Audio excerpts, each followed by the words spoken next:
အားလုံးပဲမင်္ဂလာပါဒီနေ့မှာတော့ The Bucket လို့အမည်ရတဲ့တဲလေးရင်ပုံနဲ့သွေးပြက်စရာကောင်းလာတဲ့ရုပ်ရှင်ကားလေးကို recap လုပ်ပေးသွားမှာပဲဖြစ်ပါတယ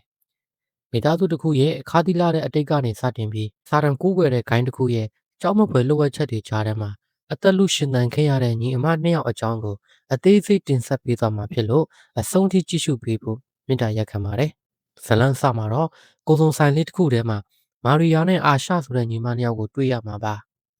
ညီမငယ်လေးမာရီယာကတကြားလုံးစားကျင်တယ်လို့ပူဇာနေပေမဲ့အမဖြစ်သူအာရှကတော့ခက်ပြက်ပြက်ပဲညင်လိုက်ပါတယ်။ဘာလို့လဲဆိုတော့သူတို့မှနယူးယောက်ကိုထွက်ပြေးဖို့အတွက်ပတ်စံကိုချွေတာဆုဆောင်နေရလို့ဖြစ်ပါတယ်။တကယ်တော့သူတို့ညီမဟာအမေဖြစ်သူဆုံးပါသွားပြီးတဲ့နောက်မှာနှိပ်စက်ညှဉ်းပန်းတဲ့အဖေဖြစ်သူလက်ထဲကနေ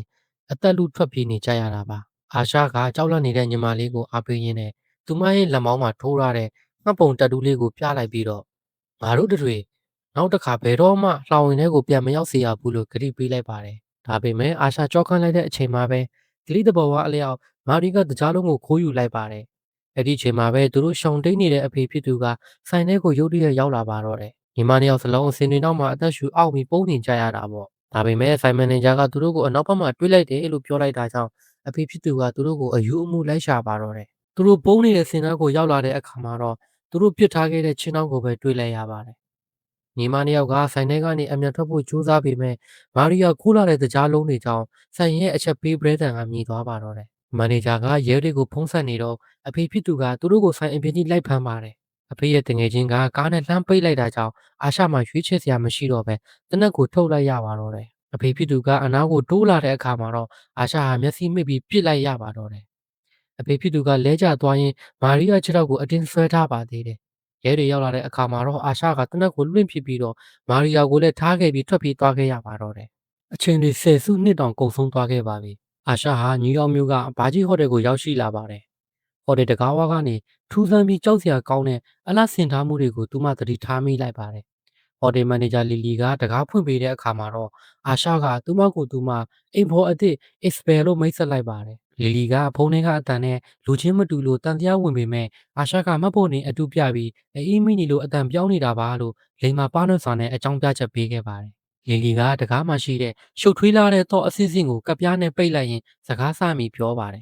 ။ဒီဟိုတယ်ကို1923ခုနှစ်မှာစောက်ခဲ့တာဖြစ်ပြီးအဲ့ဒီခေတ်ကဒီရက်ကွက်ဟာအရန်အနည်းများခဲ့လို့အခုလိုတော့တွေအထက်ထက်တက်ထားရတာဖြစ်တယ်လို့ရှင်းပြပါတယ်။အခုတော့ဒီဟိုတယ်ဟာမန်ဟန်တက်မှာအတီးတန့်အဆန်ဆုံးနေရာတစ်ခုဖြစ်တယ်လို့ပြောပြီးလီလီကဧည့်သည်တွေရဲ့ပုံကွေးလုံခြုံမှုအတွက်ကြောင့်လို့ဆိုပြီးအာရှရဲ့ဖုန်းကိုတင်လိုက်ပါတော့တယ်။အဲကန်းထဲမှာတော့အလောက်ကုန်လုပ်ငန်းရှင်ရှာရိုနဲ့လည်းမိတ်ဆက်ခဲ့ပါသေးတယ်။ရှာရွန်ကအာရှရဲ့မျက်လုံးကဒဏ်ရာကိုမေးတဲ့အခါမှာအာရှကရေချိုးကန်းထဲမှာချော်လဲတာဖြစ်တယ်လို့လိန်ပြောခဲ့ပါတယ်။အဲ့ဒီနောက်မှာတော့လီလီကဝန်ထမ်းတွေနားတဲ့အောက်တက်ကိုခေါ်သွားခဲ့ပါတယ်။အဲ့ဒီမှာထမင်းစားနေတဲ့အိမ်ဖော်တွေရဲ့ပုံစံကတကယ့်ကိုထူးဆန်းပြီးကြောက်စရာကြီးပါ။ဒေမီယန်ဆိုတဲ့ကောင်လေးကအာရှကိုဝက်ကလေးလို့ခေါ်လိုက်တာကြောင့်လီလီကစူပြီးပြန်လွတ်လိုက်ခဲ့ရပါသေးတယ်။အာရှရဲ့အခန်းကိုရောက်တဲ့အခါလီလီရဲ့ခင်မုန်ရေးနဲ့တွေ့ပါတယ်။ရေးကအမိုက်လာသိန်းတာဖြစ်တယ်လို့ပြောပေမဲ့သူ့ရဲ့အမူအရာကတိတ်တော့မတင်ကားစရာပါပဲ။လီလီကရေးကိုလူသစ်တွေနဲ့လည်းဝေးဝေးနေဖို့ထပ်ပြီးသတိပေးလိုက်ပါတယ်။ညာရောက်လို့အာရှရေချိုးနေတော့မှမှန်ပေါ်ကယူနင်းငွေတွေကြားထဲမှာသူတို့နင်းကိုတတ်လိုက်မယ်ဆိုတဲ့စာသားကြီးကပေါ်လာပါတယ်။အာရှအပြင်ကိုထွက်လာတဲ့အခါမှာတော့အဲ့ဒီစာသားကပျောက်သွားပါပြီ။အိပ်ဖို့ပြင်နေတော့မှပဲလေဝင်လေထွက်ပေါက်ထဲကနေလူတစ်ယောက်ရဲ့အသက်ရှူတန်လိုမျိုးကြားလိုက်ရလို့အနီးကပ်သွားကြည့်လိုက်တဲ့အခါမှာတော့လူမျက်နှာကြီးကိုတွေ့လိုက်ရပြီးအာရှကကြောက်လန့်ပြီးပြုတ်ကျသွားပါတော့တယ်။အပြင်ဘက်ဆင်းချန်လမ်းမှာလည်းမိမတစ်ယောက်ရဲ့ရည်တံတွေကြားနေရပြီးမိတွေကတလုံးမိတလုံးမှိတ်သွားပါတယ်။အာရှအရန်ကြောက်သွားပြီးအခန်းထဲကိုပြောင်းဝင်ကတကားကိုကလက်ထိုင်နဲ့ခံပြီးပိတ်ထားလိုက်ရပါတော့တယ်။ညတကောင်ရံမှာတော့လူတစ်ယောက်ကသူမအခန်းတကားကိုဖွင့်ဖို့ကြိုးစားပါတယ်။ကလက်ထိုင်ခန္ဓာလို့ဖွင့်မရတဲ့အခါမှာတော့အဲ့ဒီလူကလေဝင်လေထွက်ပေါက်ကနေတဆင်ရေခဲတက်တာနောက်ကလှုပ်ဝက်လန်းကနေအခန်းထဲကိုဝင်လာခဲ့ပါတယ်။သူကဝက်မျက်နှာဖုံးကိုစွတ်ထားတာပါ။အဲ့ဒီလူကအိပ်ပျော်နေတဲ့အာရှရဲ့ခြေထောက်ကိုရှာနဲ့စပြီးရပ်ပါတော့တယ်။အာရှရဲ့မျက်နှာပေါ်ကိုသူ့ရဲ့ထွေးတွေစင်ကုန်လို့အာရှလက်နိုးလာပေမဲ့အခန်းထဲမှာဘယ်သူမှမရှိတော့ပါဘူး။ဒါပေမဲ့သူမပါဘော်ကဒရွေးတွေကြောင့်ဒါဟာအိမ်မက်မဟုတ်ဘူးဆိုတာကိုသူမသိလိုက်ရပါတယ်။ရုတ်တရက်အဲ့ဒီဝက်မျက်နှာဖုံးဆုပ်ကပေါ်လာပြီးအာရှကိုမေးသေးနဲ့စပြီးအုပ်ပါတော့တယ်။အာရှကအစွမ်းကုန်ပြန်ခုခံပြီ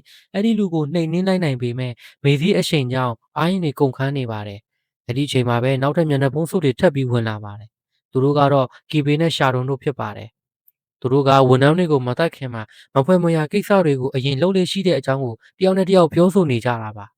အာရှာကလျှက်စစ်ကြိုးကိုကိုက်ပြီးဓာတ်လန့်အောင်လှုပ်လိုက်တာကြောင့်သတိပြုံးဝင်လာပြီးဗီဒီယိုတဲကိုပြေးပုံးလိုက်ပါတယ်။အဲ့ဒီမှာသူမယူလာတဲ့လက်နက်တွေကိုထုတ်ပြီးကီဘင်းရဲ့ခေါင်းကိုဓာတ်နဲ့ပိုင်းဖြတ်လိုက်ပါတော့တယ်။အာရှာဟာကျွမ်းကျင်တဲ့တိုက်ခိုက်ရေးသမားတယောက်လိုပဲကြံနေတဲ့ဧည့်သည်တွေကိုလည်းတယောက်ပြီးတယောက်နှိမ်နင်းပါတော့တယ်။ရှာတွန်ကိုဒိုင်းအဖြစ်သုံးပြီးတိုက်ခိုက်ခဲ့ပါတယ်။တိုက်ပွဲကအရန်ကိုပြင်းထန်လှပါတယ်။အာရှာကမွေရောက်ကိုဒိုင်းအဖြစ်သုံးပြီးရန်သူတွေကိုတပ်ဖြတ်ပါတယ်။ရှာတွန်ကတနက်နဲ့ပြန်ပစ်ပေမဲ့ကြည်စံကုန်သွားခဲ့ပါတယ်။နောက်ဆုံးမှာတော့အာရှာကရှာတွန်ကိုပါအဆုံးတပ်ပစ်လိုက်နိုင်ပါတယ်။အဲ့ဒီအချိန်မှာလီလီကလက်ခုပ်တီးပြီးပေါ်ထွက်လာပါတော့တယ်။လီလီကအာရှာလိန်နေတာကိုတိသွားပြီးဖြစ်လို့အာရှာရဲ့ဇက်ရုံမှန်ကိုတိဖို့အတွက်ရှင်းပြချက်ကိုတောင်းပါတော့တယ်။ဒီနေရာမှာ flashback အနေနဲ့အာရှာရဲ့အတိတ်ကိုပြန်ပြပါတယ်။အာရှာရဲ့အဖေကအသက်ရှင်ခဲ့ပြီးတော့မာရီယာကသူ့အဖေစီကိုပြန်လည်ရောက်ရှိသွားခဲ့တာပါ။အာရှာကတော့ထောင်ထဲမှာရံပွဲတွေနဲ့ကျင်လည်ရင်းတိုက်ခိုက်ရေးမှာထူးချွန်လာခဲ့တဲ့သူဖြစ်ပါတယ်။သူမထောင်ကထွက်လာတဲ့အခါမှာတော့ညီမလေးကိုရှာဖို့စုံတော့တွေငားခဲ့ပြီးတော့မာရီယာဟာဒီဟိုတယ်မှာအလုပ်လုပ်နေတာကိုသိခဲ့ရပါတယ်။အဲဒီနောက်မှာတော့အိမ်ဖော်အဖြစ်လျှောက်ထားတဲ့